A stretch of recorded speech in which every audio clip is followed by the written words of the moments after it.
नमस्कार विद्यार्थी मित्रांनो, एक्झाम गाईड या यूट्यूब चॅनलवर आपल्या सर्वांचं स्वागत आहे. माझं नाव आहे आनंद आणि या व्हिडिओ लेक्चरमध्ये आपण पाहणार आहोत गुणोत्तर व प्रमाण हा चॅप्टर. हा चॅप्टर अतिशय महत्त्वाचा असा चॅप्टर आहे, कारण हा चॅप्टर समजला तर तुम्हाला जे एजेस, पार्टनरशिप किंवा वर्क टाईम किंवा स्पीड टाईम डिस्टन्स असे जे चॅप्टर आहे त्याच्यात जे रेशो दिले जातात त्याचा ह्या चॅप्टरशी संबंध आहे. त्यामुळे हा चॅप्टर अतिशय महत्त्वाचा असा चॅप्टर आहे. तर सुरुवात करूया गुणोत्तर व प्रमाण या चॅप्टरला. सर्वात प्रथम गुणोत्तर व प्रमाण यालाच इंग्लिशमध्ये रेशो आणि प्रपोर्शन असेही म्हणतात. तर गुणोत्तर म्हणजे काय? गुणोत्तर म्हणजे दोन किंवा दोनपेक्षा जास्त वस्तूंची तुलना होय.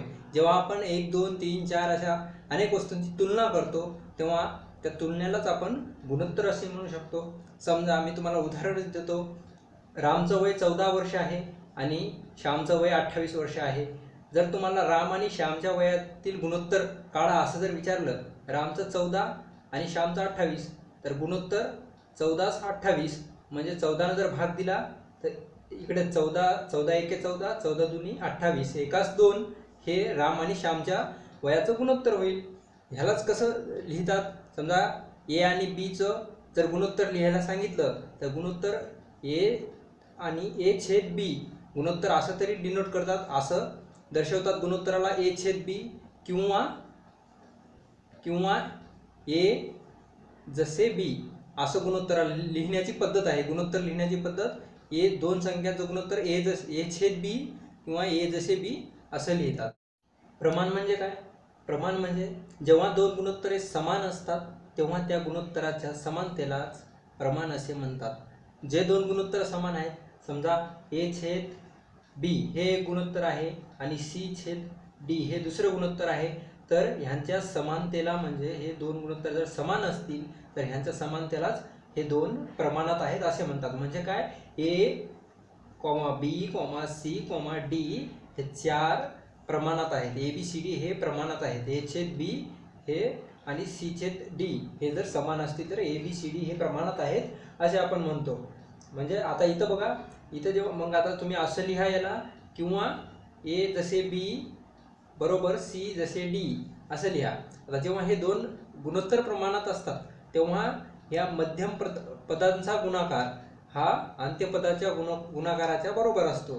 म्हणजे बी गुणिले सी हा ए गुणिले डी च्या बरोबर आहे. बी गुणिले सी मध्यम पद आणि अंत्यपदांचा गुणाकार हा बरोबर एकमेकांच्या बरोबर असतो. तर इथं काही कन्सेप्ट पण आहेत. चतुर्थ प्रमाणपद, तृतीय प्रमाणपद आणि मध्यम प्रमाणपद. आपण आता चतुर्थ प्रमाणपद म्हणजे काय? ए जसे बी बरोबर आहे सी जसे डी हे जर दोन गुणोत्तर समान असतील तर डी ला ए बी सीचा चतुर्थ प्रमाणपद असे म्हणतात. तृतीय प्रमाणपद म्हणजे काय?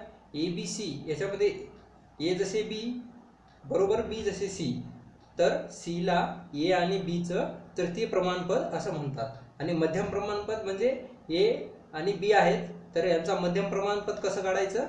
तर वर्गमुळात ए गुणिले बी करायचं म्हणजे यांचा मध्यम प्रमाणपद. आपण चतुर्थ, तृतीय आणि मध्यम प्रमाणपद याच्यावर प्रॉब्लेम पण पाहणार आहोत. तर हे होता कन्सेप्ट. गुणोत्तर म्हणजे काय, प्रमाण म्हणजे काय तुम्हाला समजलं. तर आता प्रॉब्लेम सुरुवात करूयात. इथं पहिल्या प्रॉब्लेममध्ये दिलेला आहे चतुर्थ प्रमाणपद काढा. चतुर्थ प्रमाणपदालाच इंग्लिशमध्ये फोर्थ प्रोपोर्शनल असेही म्हणतात. मग आता 4, 9, 12 या तीन संख्या दिलेल्या आहेत. या तिन्ही संख्याचं तुम्हाला चतुर्थ प्रमाणपद काढायचं आहे. चतुर्थ प्रमाणपद काढण्यासाठी आता या संख्या रेशोमध्ये लिहून घ्या. जसं 4:9 एका ठिकाणी लिहिलं आणि दुसऱ्या रेशोमध्ये लिहिलं. इथं 4:9 रेशो लिहिला आणि दुसऱ्या रेशोमध्ये 12x म्हणजे चतुर्थ प्रमाणपद हे आपलं x असेल असं आपण इथं कन्सिडर केलेलं आहे. मग आता मी सांगितलं दोन गुणोत्तरात मध्यम पदाचा गुणाकार हा अंत्यपदांच्या गुणाकाराच्या बरोबर असतो. अंत्यपद काय आहेत? 4 गुणिले हे 4 अंत्यपद आणि इकडचं एक अंत्यपद x बरोबर मध्यमपद 9 गुणिले 12. 9 गुणिले 12 म्हणजे हे 4 इकडे जाऊन भागाकारात येतील. भागाकारात आल्यानंतर 9 गुणिले 12 छेद 4 म्हणजे 4 जर भाग दिला तर 4 त्रिकम 12 आणि 9 त्रिक 27 म्हणजे x ची किंमत ही 27 येईल. x ची किंमत ही 27 आली म्हणजे x=27 हे तुमचं या 3 संख्यांसाठी चतुर्थ प्रमाणपद असेल. 27 सॉरी, इथे 27 आहे. x=27 हे चतुर्थ प्रमाणपद असेल. तसंच इथे बघा, तृतीय प्रमाणपद काढण्यासाठी विचारलं. तृतीय प्रमाणपदाला थर्ड प्रोपोर्शनल इंग्लिशमध्ये म्हणतात. आता 18 आणि 36 या संख्यांचं तृतीय प्रमाणपद काढायचं. तृतीय प्रमाणपद काढण्यासाठी याला रेशोमध्ये लिहून घ्या. 18 जसे 36 आणि दुसरा रेशो काय बनवायचा, आता हे 36 डबल घ्यायचं आहे 36 आणि तृतीय प्रमाणपद आपण x कन्सिडर करू. मग आता मध्यमपदाचा गुणाकार बरोबर अंत्यपदांचा गुणाकार, म्हणजे 18 गुणिले x बरोबर 36 गुणिले 36. हे 36 गुणिले 36. मग हे 18 इकडे जाऊन भागाकारात येतील, म्हणजे x बरोबर 36 गुणिले 36 छेद 18. 18 जर भाग दिला तर 18 दुनी 36 आणि 36 ची दुप्पट करायची, म्हणजे x ची किंमत काय निघेल, 6 दुनी 12, हाताला 1, 3 दुनी 6 आणि 1 7. म्हणजे x ची किंमत तुमची किती निघणार आहे, 72 निघणार आहे. आता बघा इथं तिसऱ्या प्रॉब्लेममध्ये 49 आणि 64 चे मध्यम प्रमाणपद काढा. मध्यम प्रमाणपदाला मीन प्रोपोर्शनल इंग्लिशमध्ये म्हणतात. मध्यम प्रमाणपद काढण्यासाठी मी तुम्हाला फॉर्म्युला सांगितला. मध्यम प्रमाणपद बरोबर वर्गमुळात त्या दोन संख्या लिहायच्या, 49 गुणिले 64. मग आता याचे जर वर्गमूळ काढलं आपण, 49 कशाचा वर्ग आहे, 7चा, म्हणजे 49 वर्गमूळ 7 आणि 64चं वर्गमूळ 8, म्हणजे 7 8 56 हे तुमचं या 49 आणि 64 या दोन संख्यांसाठी मध्यम प्रमाणपद राहील. तर आता नवीन प्रॉब्लेम पुढं नवीन टाईपचा प्रॉब्लेम पाहूया. चला तर पुढील प्रॉब्लेम पाहूयात. या प्रॉब्लेममध्ये दिलेला आहे, जर a जसे b बरोबर 2/3, b जसे c बरोबर 3/4 आणि c जसे d बरोबर 6/7 असेल तर a जसे d बरोबर किती असेल. तर आता आपल्याला a जसे d काढायचं आहे.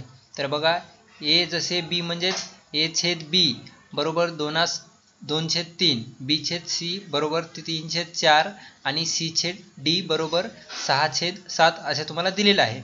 जर समजा मी a/b गुणिले b/c गुणिले c/d जर केलं तर हे b आणि हे b कॅन्सल होतं, हे c आणि c कॅन्सल होतं आणि माझ्याकडे उरतं a/d, म्हणजे a जसे d आपल्याला मिळून जाईल. तर बघा, मग यांच्या किमती ठेवायच्या. 2/3 गुणिले 3/4 गुणिले 6/7, म्हणजे जर एवढा हे 3 कॅन्सल होतील, हे या 2 या 4ला भाग जाईल तर खाली 2 उरेल आणि परत ह्या खालच्या 2 जर 3ला भाग दिला तर वर 3 उरेल, म्हणजे 3/7 3/7, म्हणजे a जसे d बरोबर 3 जसे 7, म्हणजे हे आपले उत्तर राहील. तर चला तर पुढचा प्रॉब्लेम पाहूयात. तर या प्रॉब्लेममध्ये दिलेला आहे, सीमा, अमला आणि रुची यांच्या वयांचे गुणोत्तर प्रमाण अनुक्रमे 7, 10, 4 आहे. त्यांच्या वयाची बेरीज 42 वर्ष आहे. तर रुचीचे वय किती. बघा, आता इथं तुम्हाला 3 मुलींचे वय दिलेले आहेत, 7, 10, 4 या प्रमाणात. मग सीमाचं वय 7, अमलाचं वय 10 आणि रुचीचं वय 4 असं ठेवा. मग 7x, यालाच आपण 7x, 10x आणि 4x, x हा असा कॉमन फॅक्टर असतो, मल्टिपल कॉमन फॅक्टर असतो. मग आता ह्या तिघांच्या वयांची बेरीज 42 दिलेली आहे. मग ह्या तिघांच्या वयाची बेरीज करा. 7x अधिक 10x अधिक 4x बरोबर 42. हे यांची बेरीज 21x येईल, बरोबर हे 42 जशाच तसे. म्हणजे 21 जर इकडे जाऊन भाग दिला 42ला तर x बरोबर 2 उरेल. x बरोबर 2 व्हॅल्यू आली. तुम्हाला विचारलेलं काय आहे, तर रुचीचं वय किती. रुचीचं वय किती, 4x. मग हे x ची किंमत इथे ठेवा. 4 गुणिले 2 8 वर्ष. 8 वर्ष हे रुचीचं वय होईल. तर प्रश्न क्रमांक पुढचा पाहूयात. तर या प्रश्नात दिलेला आहे, जर a/b बरोबर 4/5 व b/c बरोबर 3/7 असेल तर a जसे b जसे c बरोबर क्वेश्चन मार्क किती असेल हे सांगायचं आहे. तर या प्रश्नाकरता तुम्ही असं लिहून घ्यायचं आहे, a जसे b, a/b म्हणजेच a जसे b. a जसे b बरोबर किती दिलेलं आहे, 4/5 म्हणजेच 4 जसे 5 आणि b जसे c बरोबर 3 जसे 7. तर आता a जसे b जसे c कसं काढायचं पहा. आता इथे b आणि b कॉमन आहे. मग आता हे खालचा 3 ही b ची व्हॅल्यू आहे. मग ह्या खालच्या b च्या व्हॅल्यूने ह्या पूर्ण वरच्या व्हॅल्यूला गुणायचं. मग आता हा 3 गुणिले 4 केला 12 आला. मग 3 गुणिले 5 केला 15 आला. मग आता ह्या 5नं ही वरच्या बीच्या व्हॅल्यूनं खालच्या पूर्ण याला गुणायचं. आता हा 5 गुणिले 3 केला 15 आला. हा 15 कॉमन लिहायचा म्हणजे 3 गुणिले 4 12, 3 गुणिले 5 15 आणि 5 गुणिले 7 35 म्हणजे 12, 15, 35 हे आपलं ए जसे बी जसे सीचं उत्तर असेल. तर पुढचा प्रॉब्लेम पहा. या प्रॉब्लेममध्ये दिलेला आहे अ आणि ब यांच्या आजच्या वयाचे गुणोत्तर 5:6 आहे. 3 वर्षापूर्वी 4:5 होते. तर अचे 2 वर्षानंतरचे वय काय? पुन्हा एकदा प्रॉब्लेम वाचा. अ आणि ब यांच्या वयाचे गुणोत्तर 5:6 आहे आजच्या वयाचं गुणोत्तर आणि 3 वर्षापूर्वीचं गुणोत्तर पण दिले 4:5 होते. तर अचे 2 वर्षानंतरचे वय काढायचं आहे. तर आता हा प्रॉब्लेम बघा. अ आणि ब इथं लिहून घेतलं मी. मग 5:6 आजचं गुणोत्तर आहे. मग 5x आणि 6x असं लिहायचं. आता पुढं सांगितलं 3 वर्षापूर्वी 4:5 होते. आता 3 वर्षापूर्वी यांचे वय काय? आज जर अचं वय 5x असेल तर 3 वर्षापूर्वी 5x - 3. आज जर बीचं वय 6x असेल तर 3 वर्षापूर्वी 6x - 3. मग आता आणि ह्यांचं गुणोत्तर दिले 3 वर्षापूर्वीचं 4:5. मग 5x - 3 छेद 6x - 3 बरोबर दिलेलं गुणोत्तर 4:5. ह्या 4नं जर ह्या 5नं जर इकडे मल्टिप्लाय केलं वर तर 5 - 5 25x वजा 5 त्रिक 15 आणि 6 चोक 24x आणि ह्या 4नं मल्टिप्लाय करा 6 चोक 24x आणि 3 चोक 12.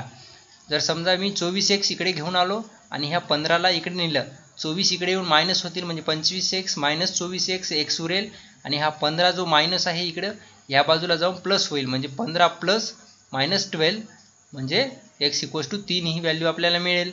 मग आता अचं वय काढायचं. अचं वय काय आहे आताचं 5x. मग xच्या ठिकाणी 3ची व्हॅल्यू ठेवून द्या. 5 गुणिले 3 15. आता विचारलेलं आहे अचं 2 वर्षानंतरचं वय काय? मग अचं आजचं वय 15 असेल 2 वर्षानंतरचं +2 करा 17 मिळेल. आता ही एक पद्धत होती. याची शॉर्टकट पद्धत पण होती. आता बघा आजचं वय 5:6 आहे. मग इथं लिहिले मी आजचं वय 5:6. 3 वर्षापूर्वीचं वय दिलं. मग हे काय 3 वर्षाचा पूर्वीचं डिफरन्स हा किती आहे 3 वर्षाचा. मग 3 इथं लिहा आणि दिलेलं वय इथं म्हणजे 3 वर्षापूर्वी 4:5 होतं. आज 3 वर्षानंतर 5:6 आहे. तर आता काय करायचं खाली यांचा डिफरन्स फरक काढून घ्यायचा. हा उभा फरक काढून घ्यायचा. 4 आणि 5 मध्ये किती फरक आहे 1 इथे लिहा. 5 आणि 6 मध्ये किती फरक आहे 1 तो पण इथे लिहा. हा फरक तुम्हाला बरोबर सेम आला पाहिजे 1 आणि 1. जर तुमचा फरक इथे 2 येत असेल आणि इथे 1 येत असेल तर हा फरक सेम करावा लागेल तुम्हाला. तो सेम करण्यासाठी हा फरक आडवा काढावा लागेल. आता इथं फरक सेम आलेला आहे म्हणून तुम्ही काही चिंता करायची गरज नाही. हा फरक सेम आला पाहिजे फक्त एवढं लक्ष ठेवायचं. मग ह्या फरकानं हे जे 3 दिलेलं आहे म्हणजे किती वर्षानंतर किती वर्षापूर्वी दिलेले त्याला छेद करायचा. मग 3/1 3च उरणार आणि ह्या 3नं मग आजच्या वयाला गुणायचं. आजचे वय काय 5:6. मग 3×5 15 आणि 3 सगळं 18. विचारलं होतं अचं मग 3 गुणिले 5 15 अधिक 2 17 हे पण उत्तर येऊ शकतं. आता पुढच्या प्रॉब्लेममध्ये पहा. या प्रॉब्लेममध्ये तुम्हाला दिलेलं आहे अ व ब यांच्या वयाचे गुणोत्तर 5:4 आहे. ब व क चे गुणोत्तर 3:2 आहे. तर अ आणि क यांच्या वयांचे गुणोत्तर काय? आता अ व ब यांच्या वयाचे गुणोत्तर 5:4 आहे दिलं. अ जसे ब बरोबर 5:4 लिहा. ब व क चे गुणोत्तर 3:2 आहे. ब जसे क 3:2 लिहा. आता अ आणि क यांच्या वयाचं गुणोत्तर काढण्यासाठी तुम्हाला अ जसे ब जसे क चं गुणोत्तर माहीत पाहिजे. मग आता हे गुणोत्तर कसं काढायचं? आता हे ब तर कॉमन आहे. मग ह्या 3नं या पूर्ण वरच्याला गुणाकार करून घ्यायचा. 3×5 15 लिहिले इथं. 3 चोक 12 लिहिले. मग आता ह्या 4नं खालच्याला मल्टिप्लाय करायचं. 4 त्रिकम 12. मग 12 कॉमन आहे. मधला फॅक्टर कॉमन ब कॉमन लिहायचा. 15 जसे 12 आलं. मग आता ह्या 4नं ह्या 2ला उरलं म्हणजे 4 गुणिले 2 8 म्हणजे 3नं वरच्याला मल्टिप्लाय करायचं आणि 4नं खालच्याला मल्टिप्लाय करायचं. मग हे 3 चोक 12 3नं मल्टिप्लाय केल्यास येईल. परत 4नं मल्टिप्लाय केल्यास 4 त्रिकम 12.